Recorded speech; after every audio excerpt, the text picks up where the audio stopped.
Welcome to another video for physical science. In this video, we're going to be discussing the sun. So let's go ahead and dive right in. So as we begin our discussion of the sun, we're going to dissect the sun and its different layers. We're going to start, first of all, in its inner core. Okay, its inner core is where all the action is really beginning. It's the source of all the energy that we get to enjoy here on Earth. It's called nuclear fusion. I'll make another video describing what nuclear fusion is in detail. In a nutshell, nuclear fusion, just think of the word fusion. You're infusing things together, you're fusing them together. And what's happening here, this area, this core is so incredibly dense. There's an enormous amount of pressure and an enormous amount of heat that you have trillions and trillions of hydrogen atoms. Okay, you can take time to look at a periodic table and find hydrogen atoms. They're going so fast and they're in such high pressure. These hydrogen atoms are colliding with each other, and they're going so fast that when they collide with each other, they actually fuse together, and in that process they release a lot of energy. And then that energy radiates slowly out into the sun. Those photons, that energy, which is what we call photons, okay, radiates out into the sun, out of the sun and into Earth eventually. So the core is about 400,000 kilometers in diameter, which is about a little over a quarter of the actual sun size in itself. So again, that's where all the action occurs. Now, just so you can get some perspective as to how big this core is, Earth's diameter is about 12,756 kilometers. So we are considerably smaller than the core, just the core itself. If you were actually able, if you if you can imagine the sun as a sphere that it is, and if you empty out that sphere, you could fit about 2 million Earths inside of that sphere. So, I'm sorry, inside of the entire sun itself. All right, so let's move on to the radiation zone, radiative zone. So in this zone, again, you have an enormous amount of density of energy that's being basically seeped out.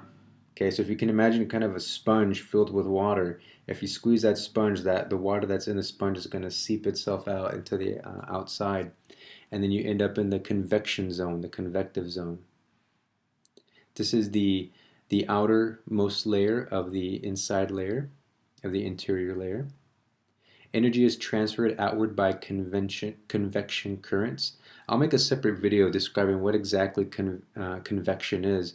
But if you can imagine the gas that is super hot, okay, as the temperature increases with these molecules, okay, the density decreases. So as density increases, if you remember what happens to hot air typically rises to the top, right? So the highest temperature molecules, okay, this energy that's incredibly hot will rise up to the top, and then as the energy is transferred to the surface, the cooler molecules of energy will then dip down into the inside. Okay, so the hot gases in convection zone rise to the atmosphere while the cooler gases sink down. So rising, sinking, rising, sinking. In that process, you're producing a lot of movement. Okay, so that's the convection current that is occurring, much like our ocean currents at the bottom of the ocean. So our oceans are constantly moving. Um, as the as the warm water cools, it sinks down to the bottom, increasing or releasing, causing the ocean currents, causing the motion in water in our oceans. So likewise, these convection currents in the sun create that movement. So think of the sun as a very active star. Okay, now this is a yellow dwarf. Okay, it's yellow because it's called a yellow dwarf because of its color, the yellowish orange color, and a dwarf because as you compare it to the size of other stars, our sun is actually pretty small. So, in any case, so the energy from the convection zone is transferred over to the surface of the sun. Okay, and now we're out in the outside, the outer layer of the sun, the sun's atmosphere, and we're going to break that up into three layers. Okay, the first layer is the actual surface of the sun itself. Okay, this is the visible surface. This is what we actually see when we look at the sun. This is not a solid, mind you. This is actually hot gases that are moving around. So this photosphere surface has bubbly appearance. And the reason why it has a bubbly appearance, if we can go back to what we were talking about earlier with the convection currents, the fact that there's such movement in that layer, it creates that ripple effect, if you will, that on the sun's surface that we see when we look at it. And that ripple effect, those dips are called granules. Granules are the tops of the convection currents that carry energy from the sun's interior. So again, just to recap, it starts off in the core, moves on to the irradiation zone, and then the convection zone, and energy that's being transferred from the convection zone goes to the photosphere, and then that energy is then transferred over to the chromosphere, which is the middle layer of the sun's atmosphere. Okay, and that ranges from 4,000 to 6,000 Kelvin. Hydrogen gas emits, this is where hydrogen gas emits a reddish light. That's where we get the color. Sphere of color, chromosphere. Chromo means color. Sphere, of course, you know what that means. Now, the chromosphere, it's visible only when the photosphere is being blocked. And this photosphere is only being blocked when you have a total solar eclipse.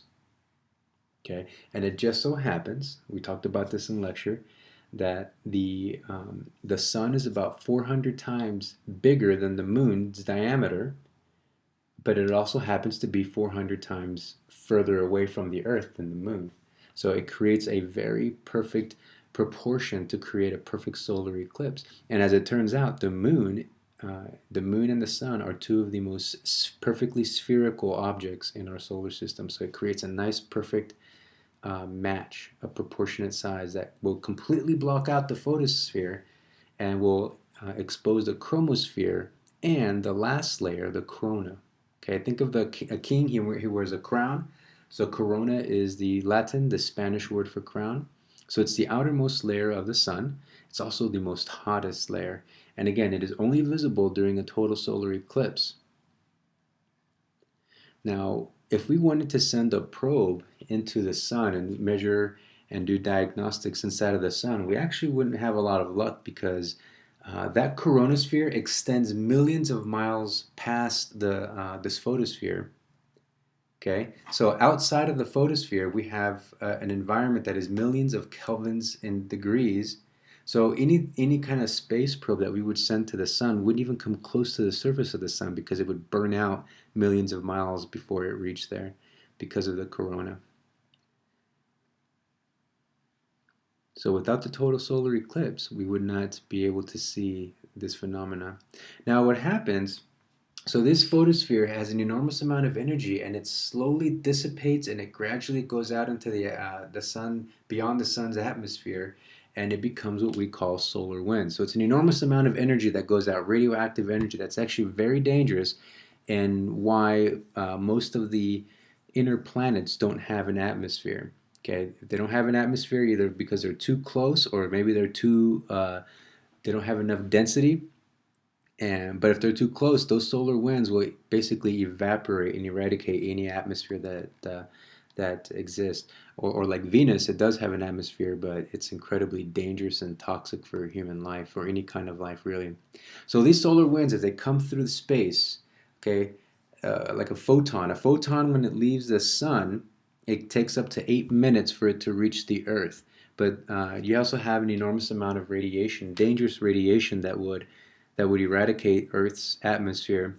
But because of Earth's magnetic field and the field lines that are created outside of Earth, it actually deflects most of the dangerous radiation.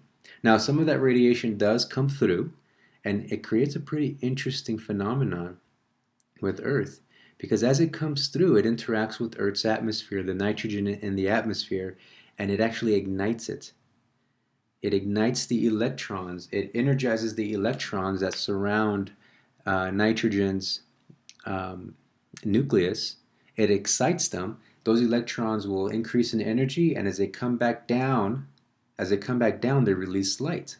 And this is an example of that light that you see. So just try to imagine climbing a ladder. When you climb a ladder, that's like the electrons in nitrogen increasing in energy. Now, when you climb the ladder, you don't want to be there. You don't like to be in that unstable state. You actually want to come back down. So you gain energy as you climb the ladder, and you lose energy when you climb back down. Well, the electrons in nitrogen, they gain energy as they absorb the radiation, and as they come back down to stabilize, they release that energy, and that energy is released as light. You see these really cool colors in the atmosphere, and they dance. Okay, so they dance in the atmosphere. They can come out as green, or they can come out purplish like this. When I was living in Seattle, there was one period of time where we were lucky enough to actually get some of the aurora borealis south enough where you could be in Seattle and you can actually see some of it. Now, I didn't see it quite this brilliantly, but I do remember going out into the mountainous areas, and I could look out into a distance and I could see purplish hues kind of dance around up in the north of Seattle. So it's pretty cool stuff. Okay, and this is a view of aurora borealis, or the northern lights, from space. Pretty cool views there. Okay, so again, this is the radiation that is coming from the sun. This is some of the radiation that goes through our magnetic field, and it plays with our atmosphere. All right, well, that does it for the sun. Of course, there's a lot more to discuss, but to keep these videos at a respectable length, I will break it up into different parts. Well, thanks for watching, and good luck in your studying.